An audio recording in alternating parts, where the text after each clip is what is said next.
muito obrigado, Adriano, pela sua presença aqui entre nós. Eu que agradeço, boa noite, caríssimo Claudinei, aos colegas, saúdo os colegas, a todos que escutam, e já de antemão já os convido para que, só uma correção, lembrar, Claudinei, nosso congresso já será o terceiro internacional de fenomenologia, então estou aqui oficialmente convidando a todos para estarmos novamente juntos ano que vem, virtualmente em Curitiba. Então, e convidar todos também para estar conosco nos trabalhos do Lab Feno. Eu quero agradecer a gentileza de me acolher nesse grupo e já vou pedir aqui muitas desculpas, porque depois de tanta poesia dos nossos colegas Daniel, Marco Aurélio e de tanta profundidade da Sheila, minha apresentação poderá certamente soar um tanto quanto superficial. Eu vou trazer aqui mais um pouquinho do recorte, vou tentar apresentar para vocês aqui, vou tentar compartilhar a tela, uma pequena apresentação que eu espero, sinceramente, dar conta, que eu fui me empolgando, acerca da construção da fenomenologia no Brasil. Muitos de vocês sabem do meu interesse histórico, principalmente para tentar compreender a entrada da fenomenologia no contexto da psicologia brasileira, mas fundamentalmente tentar responder a questões como a ausência de reflexões conceituais ou até mesmo da presença de questões russelianas desde cedo no nosso pensamento. Já fiz algumas apresentações, tem alguns textos voltados para isso, e hoje eu vou tentar fazer um recorte dos primeiros anos 30, 40 do século passado, visto que desde as 3 primeiras décadas do século XX, nós observamos um certo ocaso do positivismo, segundo a proposição de Antônio Paim, as tendências ao tomismo, né, com as traduções da Suma Teológica a partir dos anos 40, e a partir dos anos 60 é que nós temos aí uma emergência do neopositivismo e do existencialismo, e essa é a marca que vai delimitar a construção do pensamento fenomenológico nas suas raízes. É a ideia da fenomenologia como uma fenomenologia existencial, né? Embora já desde os anos 30 os comentadores e os historiadores apontem para a presença do conhecimento da obra do Husserl, só que muito restrita a pequenos círculos de estudiosos, os círculos pequenos que tinham acesso à literatura original em alemão, com uma difusão um pouco mais ampla apenas no pós-guerra. O que a gente observa é que a fenomenologia ganha um impulso no Brasil apenas a partir dos anos 60, a partir do início dos anos 50, fundamentalmente a partir dos anos 60, com alguns nomes que são importantes, como o próprio Miguel Reale, na filosofia do direito, Moacir Teixeira de Aguiar, Evaldo Pauli, numa dimensão mais pedagógica, Luiz Washington Vitor. E me interessa conhecer e saber por que esse recorte ele é limitado, por que nos anos 50 tem pouco aprofundamento e, basicamente, um aporte indireto da obra russeliana. Lembrando que a obra russeliana chega no Brasil apenas na década de 70 com a sexta investigação. Então, me interessa acompanhar o que alguns historiadores vão delimitar, principalmente o início do pensamento fenomenológico a partir do ideário existencialista. E ele tem, basicamente, 3 grandes eixos. A introdução de temáticas existenciais, e é assim que a fenomenologia começa a aparecer, e é assim que os autores fenomenólogos começam a surgir. Um aporte bastante grande com reflexões e pesquisas em psicologia e psiquiatria, isso é o que nos impacta, que é muito curioso. Quero apontar para vocês que, inclusive, há um pioneirismo das pesquisas psicológicas no pensamento fenomenológico brasileiro, e, finalmente, posteriormente, umas reflexões que vão abarcar, no início, a filosofia do direito e a educação. Eu estou me baseando fundamentalmente nos textos de Aquiles Couto Guimarães, de Antônio Paim, né? E os 2 primeiros nomes que vão apresentar o pensamento fenomenológico vão ser as referências ou as menções, melhor falar em menções da fenomenologia no Brasil, são a figura de Eurilo Canabrava e a figura de Vicente Ferreira da Silva, no âmbito da filosofia. Eurilo Canabrava, que é mais conhecido pelos ensaios filosóficos, foi editor estrangeiro da Philosophy Phenomenological Research. Ele é o primeiro autor a ser referenciado ainda em 1941 com esse texto, 6 temas do espírito moderno, aonde fundamentalmente as referências à fenomenologia se dão na última parte, na parte da metafísica, notadamente a partir da reflexão em torno de Heidegger, que tem um peso maior. Husserl é apenas mencionado rapidamente, com uma breve menção às meditações cartesianas, mas observa-se que o projeto filosófico do Canabrava está mais orientado por uma perspectiva que ele próprio vai chamar de uma ontologia heideggeriana. Ele próprio se auto-intitula como leitor de Heidegger e de Jaspers, e no último capítulo, portanto, na última parte do texto, ele menciona, literalmente são menções, não há uma exploração conceitual, nem mesmo uma grande elaboração com relação a esses autores, notadamente Bergson, Heidegger, Husserl, Jaspers, Kierkegaard, Marcel Scheller. Essa é a primeira grande obra, aonde ele cita, nesta última parte, a filosofia como esclarecimento do ser e do tempo, a partir de uma análise do fenômeno da existência, notadamente a partir da obra heideggeriana. Então, como eu havia comentado com vocês, Husserl é mencionado muito marginalmente, também na parte sobre o judaísmo e, finalmente, no início desse texto sobre metafísica, mas, fundamentalmente, a temática, a ideia da existência radicada no mundo, do Innerweltsein, a tomada de decisão, a existência tomada como cuidado, vai ser toda trabalhada e traçada pela ótica heideggeriana. Portanto,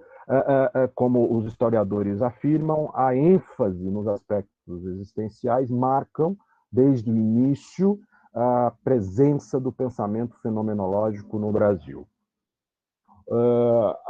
Ainda na década de 40, a gente observa algumas outras publicações com não muito desenvolvimento do pensamento fenomenológico, como basicamente posso citar o texto de 43 do Círio Drummond, Estudos de Filosofia do Consciente, e a ideia da consciência começa a aparecer. O próprio Canabrava, em 44, publica esse texto, Descartes e Bergson, e depois Miguel Reale começa a se aproximar também do pensamento fenomenológico a partir de um texto sobre Nietzsche, o valor da filosofia, de 1945. Em seguida, nós temos também alguns autores importantes, 2 autores são importantes, o texto do João de Souza Ferraz, de 45, Psicologia Humana, e o texto do Heitor Muniz, publicado pela Noite, do que é o existencialismo, também marcando a presença do pensamento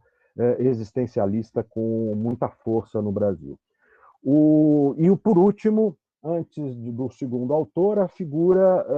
também do João de Souza Ferraz, Compreensão Fenomenológica das Emoções, Aspectos Psicológicos da Filosofia Existencial, onde, como de certa forma, a gente resgata a compreensibilidade e a presença da fenomenologia na construção do pensamento psicológico. O segundo nome que é citado pelos historiadores é a figura de Vicente Ferreira da Silva,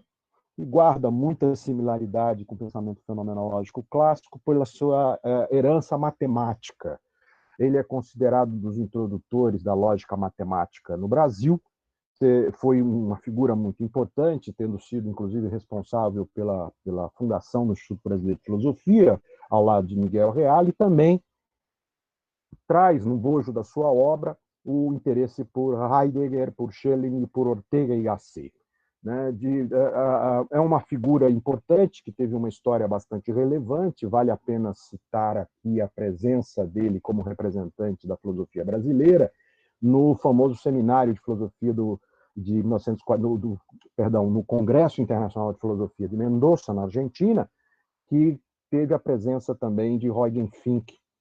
pela Alemanha, e em 1950 ele apresenta uma das suas obras principais, que é Dialética das Consciências, para o concurso de cátedra da filosofia da Universidade de São Paulo, concurso esse que foi contemplado com aprovação a figura de João Cruz Costa. Ele vem a ser responsável pela criação da revista Diálogo, de 55, que ficou ativa, até o seu falecimento precoce, em 1963, num acidente automobilístico na cidade de São Paulo. Dentre os seus temas de estudo, basicamente, nós temos a lógica e a matemática, numa primeira etapa, e a fenomenologia, a arte, a religião e os mitos num segundo momento. O que a gente observa, e você observa isso basicamente em comentários de Miguel Reale, na apresentação das suas obras completas, que haveriam 3 grandes etapas do seu pensamento, desde uma formalização linguístico-matemática, passando por uma segunda etapa dita fenomenológica existencial, ou humanista e fenomenológica, e finalmente findando por uma compreensão poético-religiosa da história e do cosmos. A obra, eu vou me adiantar, é uma figura que teve uma recepção muito grande no pensamento brasileiro, tendo influenciado várias cabeças intelectuais, como Oswaldo de Andrade, João Guimarães Rosa e Eudoro de Souza, inclusive sendo considerado como um dos grandes filósofos do Brasil, e teve sua redescoberta nos anos 90, inclusive com suas obras muito recentemente sendo republicadas aqui no Brasil. Essas são as obras completas de Vicente Ferreira da Silva, em 3 volumes: Lógica Simbólica, Dialética das Consciências e Transcendência do Mundo. Me interessa basicamente o texto. Essa aqui é uma foto das obras completas que foram ainda editadas pelo IBF, né? Interessa basicamente o texto 48, que também é citado pelos historiadores como a segunda menção, que é Ensaios Filosóficos, composto por 11 estudos, são 11 estudos curtos, né? Onde basicamente a gente observa novamente a presença do pensamento existencialista, tanto no capítulo sobre Sartre, quanto em sobre a natureza da arte e sobre Heidegger em outros aspectos, né? Agora, o que a gente observa fundamentalmente na fenomenologia brasileira é que as primeiras manifestações formais, e eu estou chamando aqui de manifestações formais, as primeiras menções um pouco mais elaboradas do pensamento fenomenológico, e basicamente estou me referindo a Brentano e Husserl, na psicologia e na psiquiatria brasileira. E, fundamentalmente, essa menção mais objetiva, mais direta, se dá pela compreensão da fenomenologia como método para a investigação da consciência. E aqui 3 nomes são importantes de serem resgatados, que são nomes importantes para a própria psicologia e são igualmente desconhecidos da própria psicologia. É a figura de Varlav Radek, como um grande antecedente, a gente vai observar que vai ser a primeira menção original no Brasil, e os pioneiros na psicologia, a figura de Newton Campos, e na psiquiatria, a figura de Elcio Arruda. Vou rapidamente apresentá-los para vocês, quero crer que a maioria não os conheça, e o grande solo sobre o qual se constrói essas primeiras referências se dá exatamente na famosa Colônia de Psicopatas do Engenho de Dentro, que historicamente é um dos primeiros aportes de hospitais psiquiátricos do Brasil, que em 1923 se constitui como o 3º laboratório de psicologia brasileiro, o 3º laboratório de psicologia experimental, mas vai ser o laboratório mais importante para a história da psicologia brasileira, porque logo na sequência ele é transformado em Instituto de Psicologia, em 1932, posteriormente ele é incorporado à Universidade do Brasil, em 1937, e vai se constituir o que hoje é a Universidade, depois a Universidade do Brasil, a Universidade Federal do Rio de Janeiro. Esse laboratório, que foi originalmente idealizado por Gustavo Riedel, que era diretor da Colônia, médico, e com os auspícios da Fundação Grafeghini, convida o psicólogo polonês Václav Radek, que tinha uma formação já bastante sólida na psicologia experimental europeia de época, para constituir esse laboratório no Rio de Janeiro. Essa é a figura de Radek, numa clássica foto dele, sem data, com a sua equipe, com seus colaboradores do Laboratório de Psicologia Experimental, né? É um psicólogo polonês que vem para o Brasil, se radica inclusive aqui no Paraná, né? Que sabemos que temos uma grande colônia polonesa. Ele chega a lecionar aqui na Universidade Federal, na Universidade do Paraná, antigamente chamava-se Universidade do Paraná, e logo em seguida, fica um ano aqui, logo em seguida, em 1924, ele assume o laboratório e vai funcionar como uma instituição médica auxiliar, como núcleo de pesquisas científicas e como centro didático de formação de psicólogos, sendo o mais importante, de onde vai surgir, inclusive, os primeiros projetos de formalização e de profissionalização da psicologia. Essa aqui é uma foto clássica de Radek com Jaime Grabois, com Newton Campos, que vai ser o seu assessor, e entre eles a figura de Edouard Claparède, que é um dos grandes nomes da psicologia infantil e estudioso da psicologia experimental da memória, que também trabalha com pedagogia, influencia posteriormente a escola nova e o cognitivismo, inclusive Piaget, uma figura que vem ao Brasil e vem auxiliar no laboratório do Radek. Mas o que nos interessa são exatamente as menções à fenomenologia. E nós observamos que a primeira menção à fenomenologia pura aparece nos resumos do curso de psicologia de 1928, de autoria do próprio Radek, é um conjunto de aulas que ele dá no curso de formação dos técnicos, aonde nós observamos fundamentalmente a menção a vários autores, principalmente da escola gestaltista, mas menções diretas a Husserl no fascículo sobre a vida intelectual, ao falar de discriminação, recognição, a percepção e representação. Radek desenvolve uma teoria sobre o discriminacionismo afetivo, que é um dos legados que ele deixa posteriormente publicados, inclusive traduzido para o espanhol. Logo depois ele se muda do Brasil, vai para o Uruguai. Então essa é a primeira menção que nós observamos em escritos brasileiros com relação à fenomenologia pura, com citações diretas a originais de Husserl, Binswanger, Geiger, Brentano, Michot, Fander, Twardowski e membros da escola gestaltista. Então a gente consegue construir uma espécie de cronologia de referências à fenomenologia no Brasil já desde 1928, passando pelos escritos filosóficos de Canabrava de 41, e finalmente, entre Canabrava e Vicente Ferreira da Silva, aparecem as duas últimas figuras que eu queria apresentar para vocês, que são a figura de Newton Campos, assessor de Radek, que vai dar continuidade ao trabalho do Laboratório de Psicologia Experimental da Colônia de Psicopatas, do Engenho de Dentro, e uma figura que vai surgir em 47, num espaço muito curto de tempo, que é a figura de Elcio Arruda. 45, nós temos o método fenomenológico em psicologia, uma tese de Newton Campos, e 47, uma tese de Elcio Arruda, o ensaio de psicologia e psicopatologia russeliana. Vou apresentar muito rapidamente para vocês verem que são efetivamente os dois textos que, com todas as limitações que possam vir a ter, os dois primeiros textos que efetivamente trazem o pensamento fenomenológico originário para o Brasil, através de referências a Husserl e a Brentano. Newton Campos, como comentei com vocês, é assistente de Radek, ele entra no laboratório em 25, passa a ser o assistente do Instituto e o próprio diretor a partir de 35, e em 45 ele publica o método fenomenológico na psicologia. Hoje o nome de Newton Campos dá título Instituto de Psicologia ao prédio que abriga o curso de psicologia na UFRJ. Frente aos estudos psicológicos, ele defende, inclusive, a autonomia da psicologia, tem um imbróglio e uma discussão muito grande sobre a necessidade de uma reflexão filosófica em torno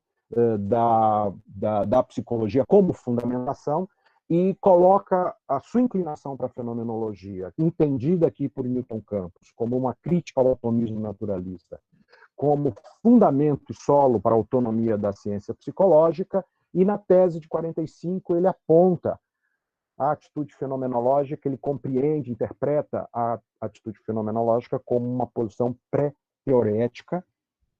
apontando a consciência como fluxo e intencionando na direção de uma análise das vivências. O que a gente observa nesse texto